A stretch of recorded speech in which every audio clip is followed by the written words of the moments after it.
why do we look the way we look? Most of it's down to dear old planet Earth. Its atmosphere, gravity, that kind of stuff. When you go on a week-long beach getaway, you get a tan. Basic. But what about living on a whole other planet? One astronaut spent a whole year living on the International Space Station. Zero gravity means no healthy pressure on your body, so his bones got weaker. So did his muscles. It also gave him more space between his vertebrae, so he got a bit taller. And that's only a year. The more time you spend at the beach, the darker your tan gets. So, what if we move to Mars? The first major change you might notice, after a couple hundred years, is your brand new skeleton. Gravity on Mars is much lower than on Earth, so your muscles and bones would probably shrink. Not great for surviving on a new planet. Gravity would make us feel our weight differently. If you weighed 150 pounds on Earth, you'd only feel like you weighed about 50 pounds on Mars. You'd need to eat more to get stronger and bigger to make up for Mars's weak gravity. Sweet! Time to grow some larger and stronger bones, organs, muscles, everything. There'd be one more dramatic change. Your largest organ, your skin. It's the most important barrier that protects you from everything. Germs, wind, UV light, looking totally creepy, you name it, it does it. You might just need a whole new skin. How do you feel about orange? Sorry people, green skin is totally sci-fi. Here's the deal. Carotenoids offer quite a nice protection against UV light. That's the stuff you find in carrots, sweet potatoes, bell peppers, tomatoes, pumpkins. A Mars farmer's market could make a fortune. The more of these veggies you eat, the more orange your skin's gonna get. If you followed a special diet and wore high-tech gear, chances are, one day, living on Mars might be totally normal. Living on Mercury would be really tough. It's the closest planet to the Sun, and it's definitely hotter than Earth, but weirdly, not hotter than Venus. It's really hot during the day, about 800 degrees, but at night, it drops to -290. Days on Mercury are kind of crazy. You know, when you finish the day, but you didn't really get a lot done? Problem solved. Move to Mercury. A day on this planet lasts about 58 Earth days. That means you'd have a lot of time to get ready for bed. My guess, though, you'd probably get kind of bored. One excellent solution. Somehow, become made of metal, like titanium, nickel, or platinum. Those guys can handle extreme conditions. Life on Venus would be way worse than Mercury or Mars. Pressure might be a tiny issue. You'd probably have one long, never-ending headache. Standing on Venus is like being 3,000 feet underwater. Oh, and that thing we need every moment of the day? Chocolate. Air? There's not a lot of that floating around on Venus. There's carbon dioxide everywhere, and the planet's surface is completely dry. That means it's gonna be hot. 870 degrees hot. There are a few species on Earth that can survive the boiling point of water, and maybe if they mutated somehow, they'd survive Venus's crazy heat. 266 degrees is the record so far, set by a species of microbes. So get ready for an epic body transformation. Want to live on Venus? You'd probably have to turn into a tiny microbe just to survive. Luckily, Venus's atmosphere has phosphine, which isn't great for humans, but microbes just love it. But since you're not a microbe, not yet anyway, you'd need to wear special gear to control the pressure and feed you air. It's not looking good.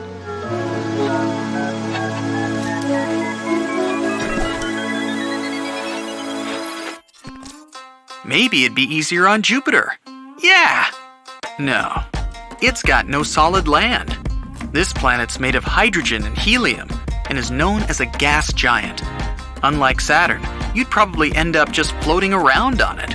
It's like a giant cloud, and if you ever managed to land, it'd be like walking through a super thick fog. Temperatures fluctuate a lot here. It's freezing on the surface, and the atmosphere can be super hot below the surface. We don't really even know. If you lived on Jupiter, there'd be no spoken languages. The gas planet absorbs radio waves, so even if you could speak, no one would hear you anyway.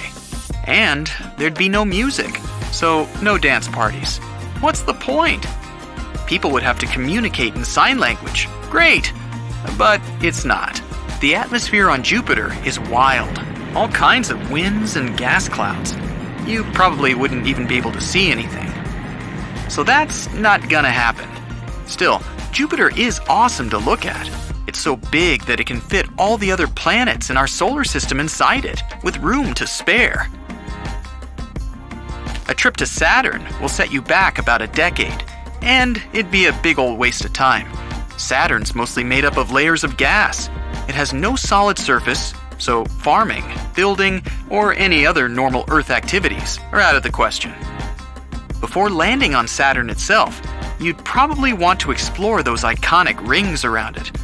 You'd fail though, because the rings are made of millions of ice sprinkles floating in space. That's pretty hard to walk on. You might have thought that Saturn was going to be a good fit for you. Some layers of this gas giant sphere actually have quite a nice temperature. If you dive into Saturn, you'll get to a layer with liquid molecules and a cool 32 degrees. That's like northern Canada, Alaska, Sweden, except that you can't walk on it. Anyway, it's only one minor layer, and the rest of the planet is insanely cold. So I guess if you still want to live on Saturn, you've got some work to do. No biggie, you just gotta turn into a snowball or something. What about Uranus?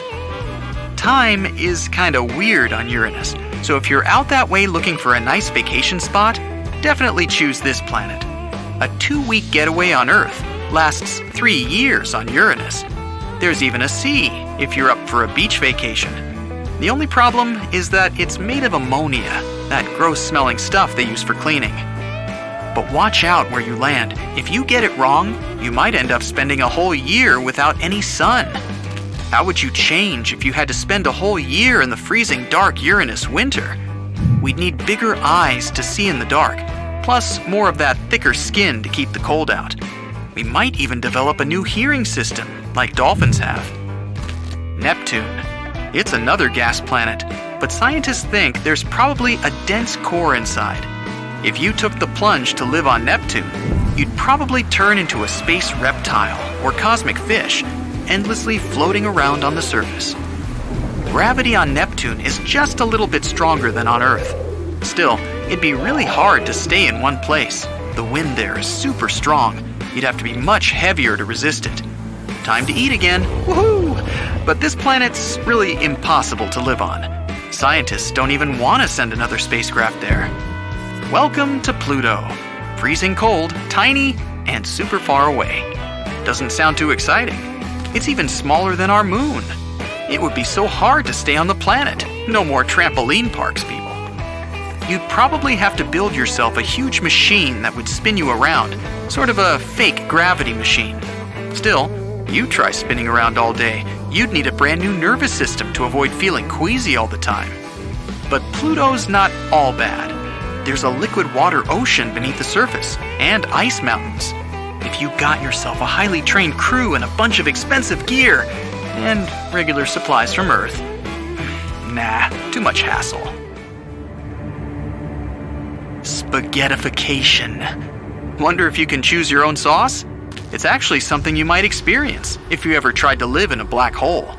It's the process of squeezing objects, like you, into long, thin cosmic strips. So, good news, you'll get much taller. Bad news, you'll be thinner than a single human hair. It's the year 2600, and the New Frontiers program has finally begun. You've got the list of planets to plan dwellings for, and the first one is Venus.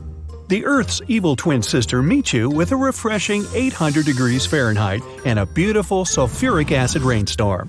First of all, the heat means living on the surface here is next to impossible, so you immediately put the prospective house several dozen feet underground. The walls, floor, and ceiling must be made of some heat-resistant and durable material, so you make them out of hafnium carbide. Discovered way back in 2016, it withstands temperatures of over 7,000 degrees. Next, you install the air cooling and purification system. It captures the toxic air from the Venusian atmosphere and pulls it through a complex network of filters, delivering breathable air to the dwelling. As an added benefit, the temperature of this air can be easily turned up thanks to what's going on outside. You can create a separate room below the main space and dub it the generator room. The device there will use the almost infinite geothermal energy of the planet to provide the house with electricity. You think for a moment and add a geothermal bathroom as well. There's no water on Venus, but it can be extracted and separated from its acidic clouds. The piping system would include a heating unit for hot water and a cooling unit with liquid nitrogen for cold water. Another separate space is the garden. Since no plants can survive on the surface, you create a spacious hall with bright lights on the ceiling and a sprinkler system throughout the area. You have large patches of soil for vegetables, several acres for fruit plants, and a big patch in the center for a couple of long-living trees like oaks. They'll provide additional oxygen for the whole building. The garden is encased in a shell of hafnium carbide as well, so that the plants don't wilt in the excess heat of the Venusian soil.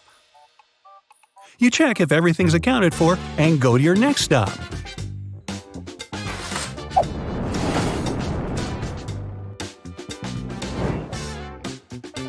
Saturn. It's a gas planet, but there's a thin yet stable layer that can be called the sweet spot.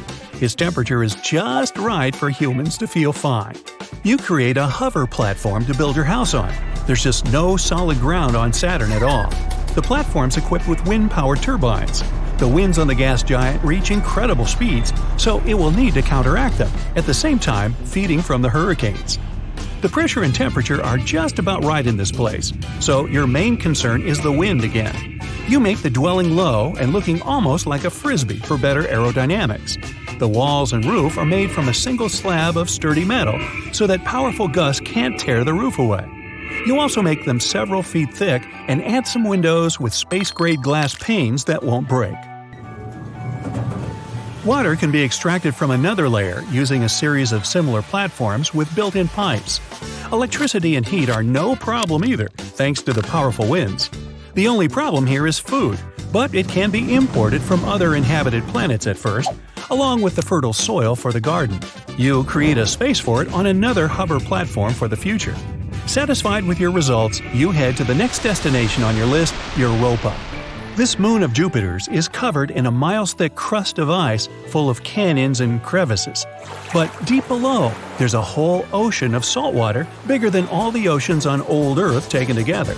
You take it into account and go for an underground dwelling again.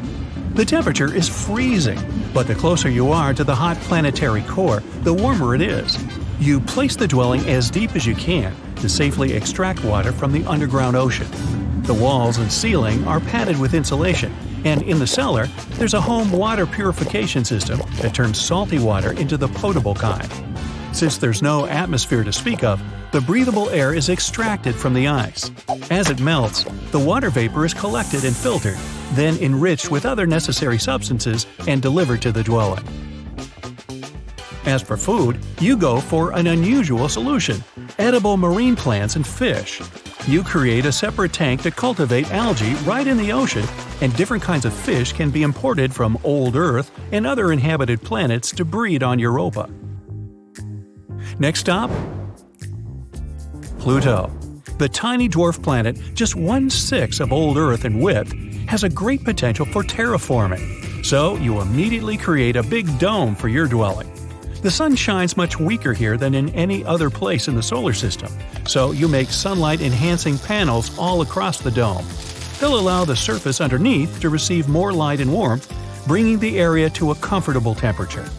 The ice on Pluto consists of frozen water, just like on Earth, so you build a station for melting it and collecting the resulting liquid into large tanks for later use.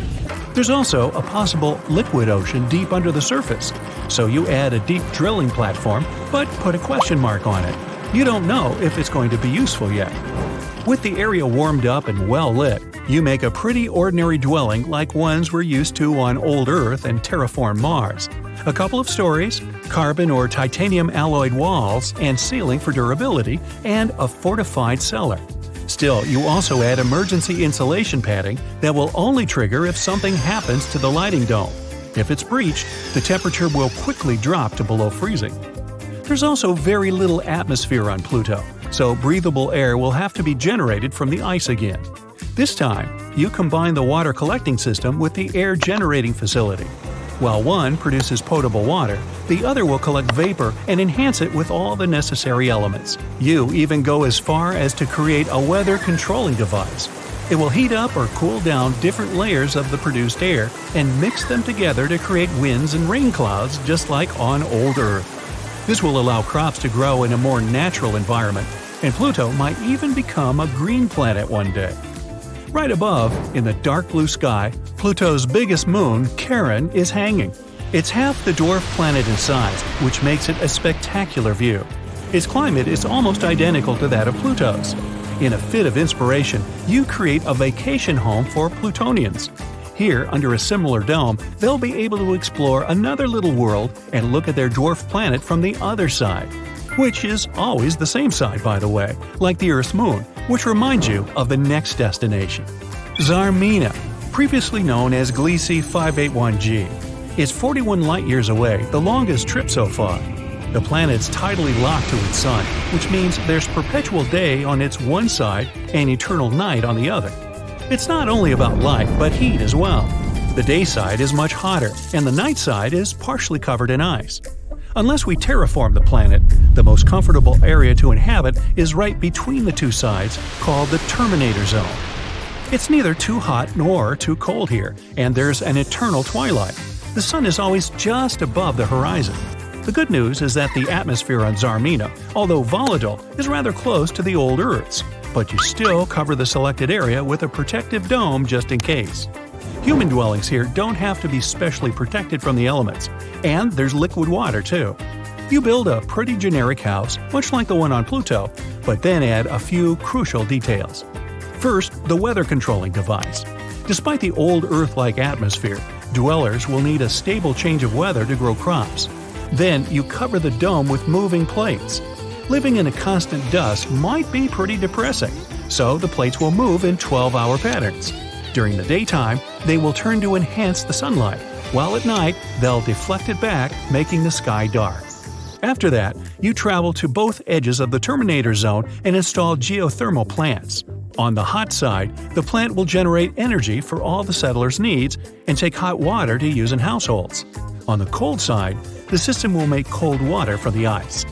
The night side can also be used as a giant refrigerator. Dwellers could store things they need frozen here.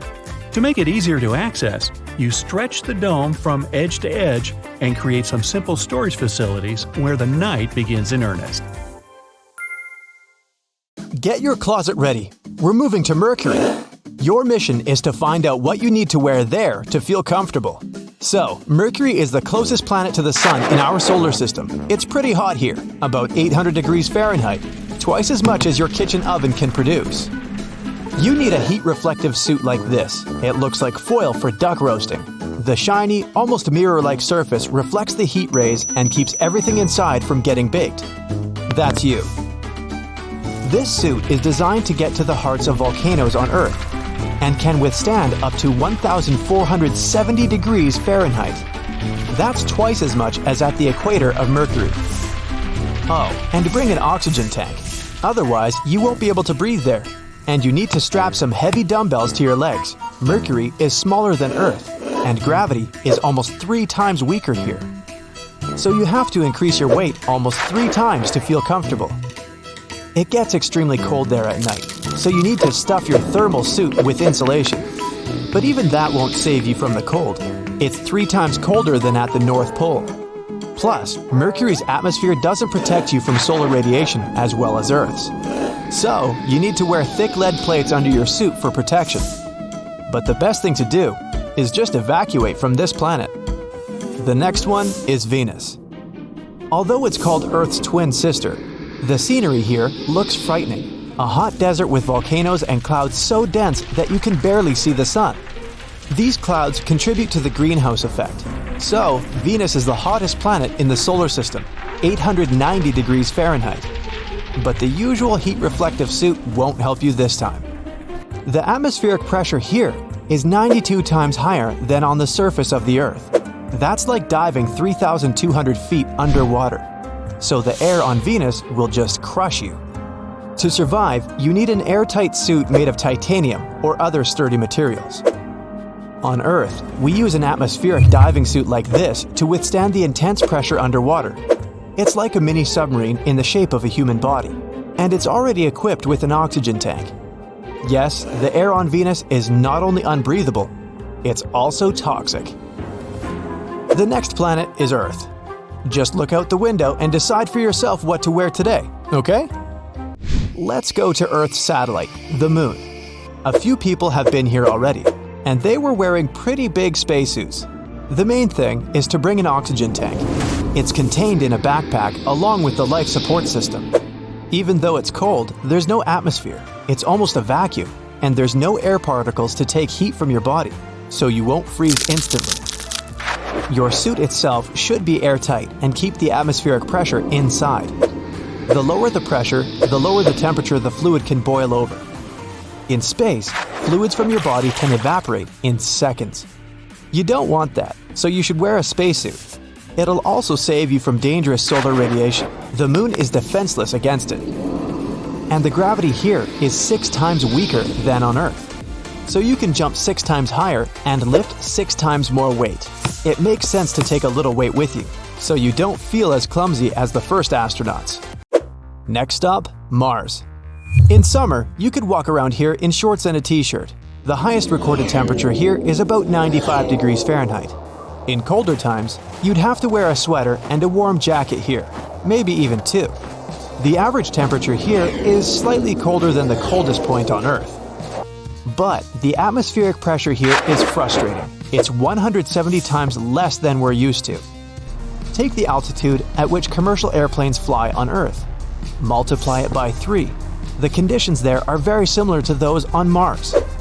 It's cold and there's no oxygen to breathe. Without a spacesuit, you'd last 2 minutes at most on Mars.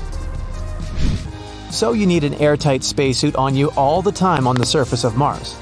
NASA scientists are preparing a new generation of spacesuits that will allow astronauts to climb, crawl, and bend without difficulty.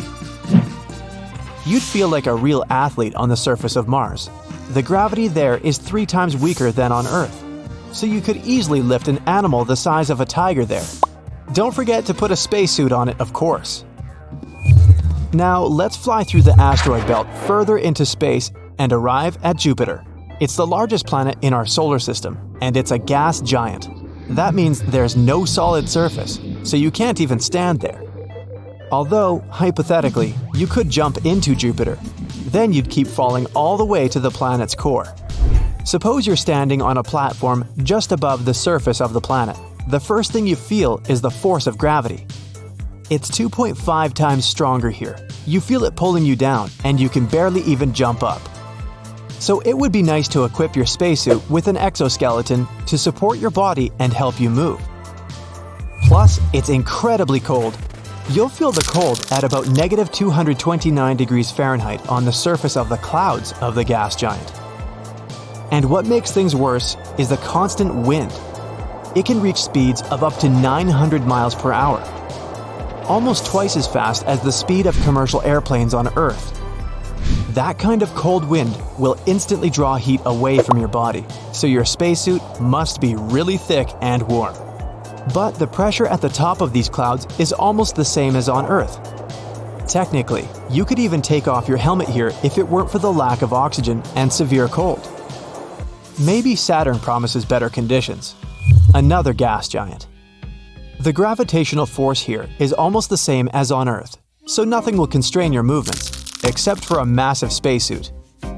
It's even colder here than on Jupiter, and the pressure here is about the same as about 15 feet underwater on Earth.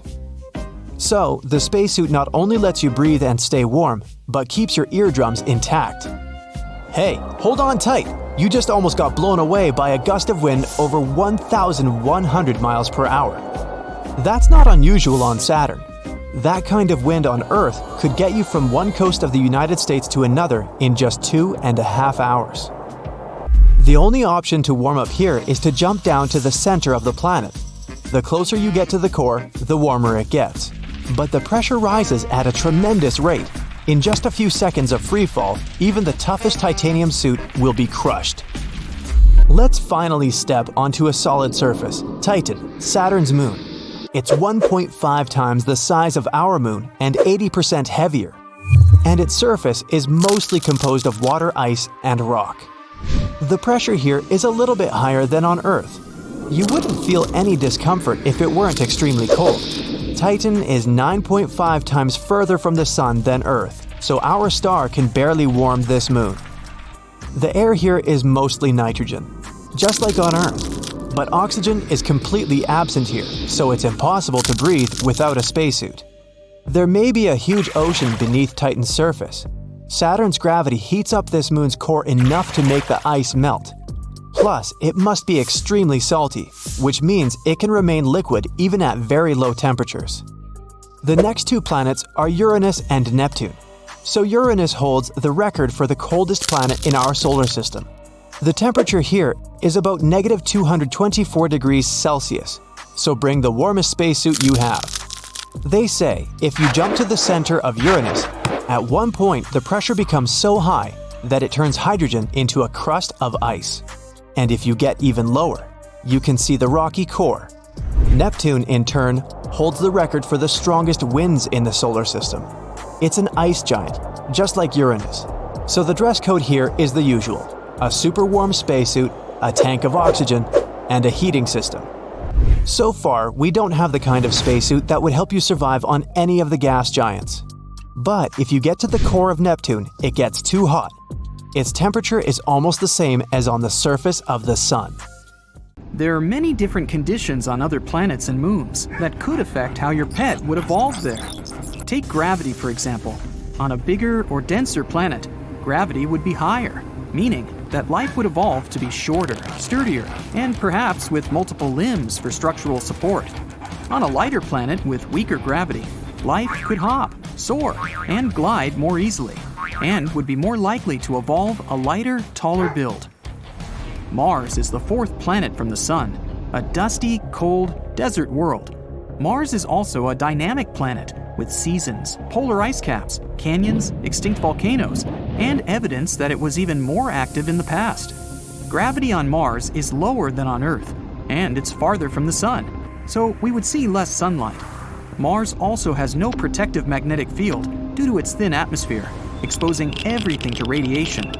Sometimes, strong winds create dust storms that howl around the whole planet, and the dust continues to settle for months after. Your pet dog on Mars would probably have a taller, robust build to compensate for poor gravity, and would have bigger eyes to better perceive the far-off sun.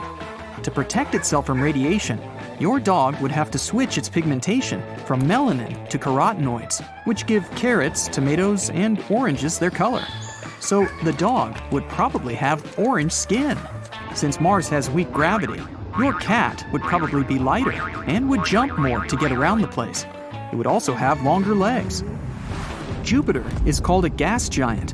The planet is covered in thick red, brown, yellow, and white clouds.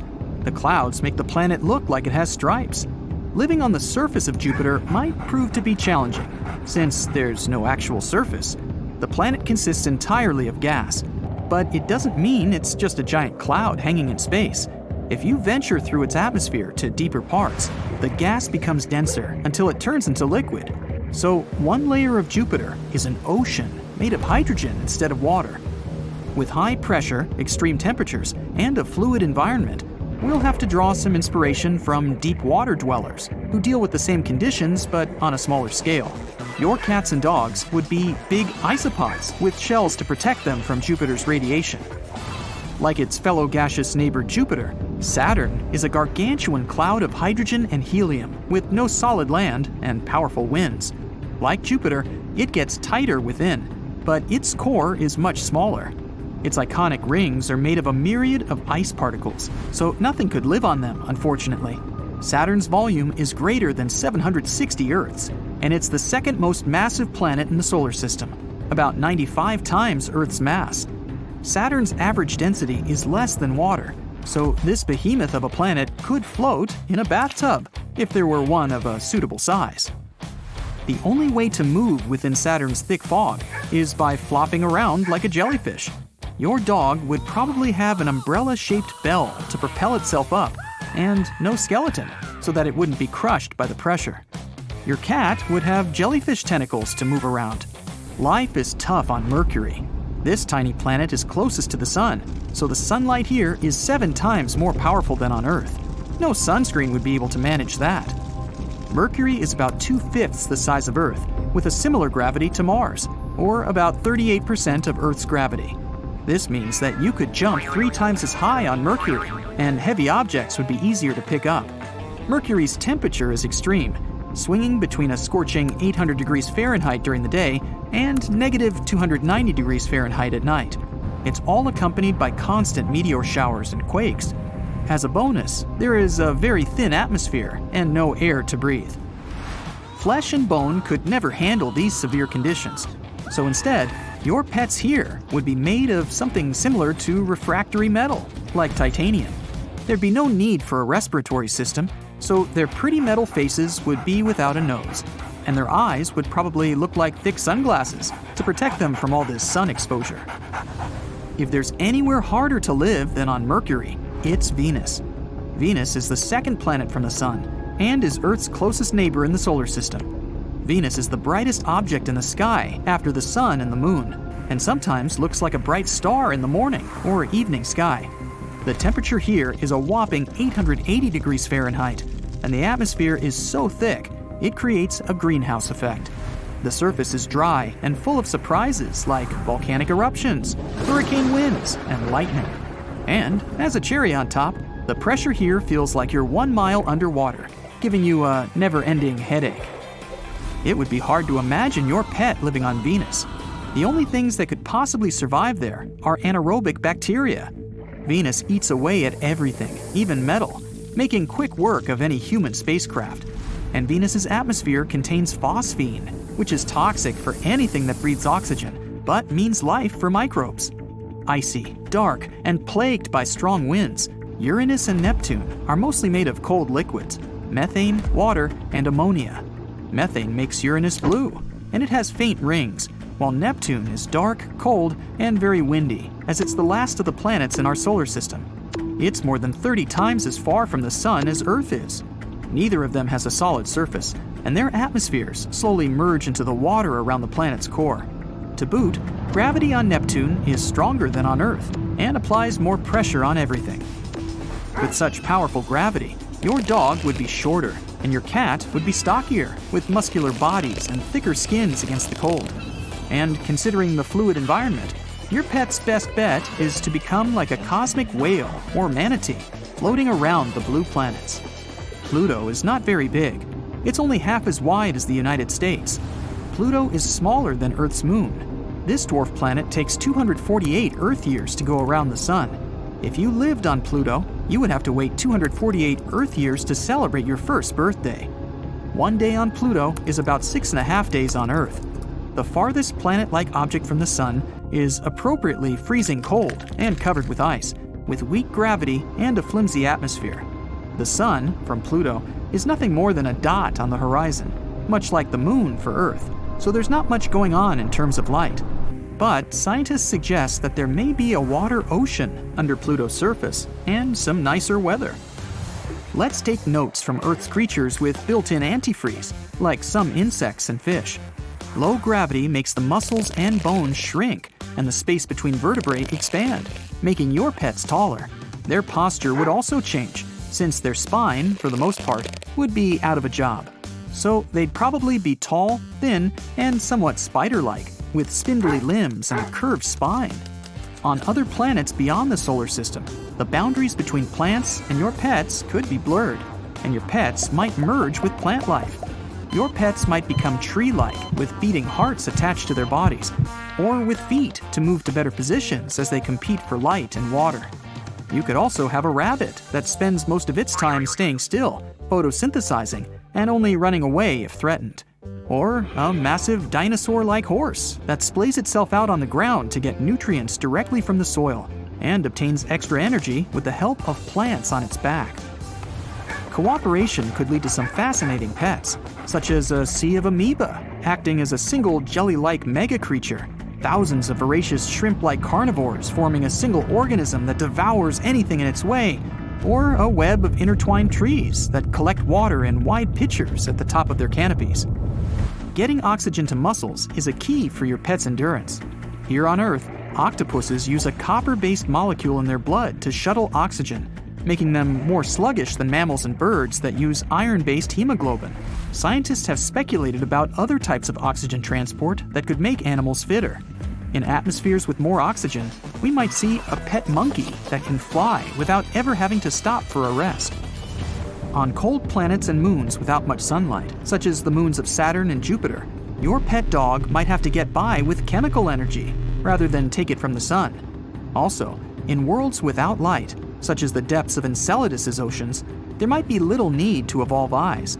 Pets would probably sense their environments using other means, like gills and vibration sensors.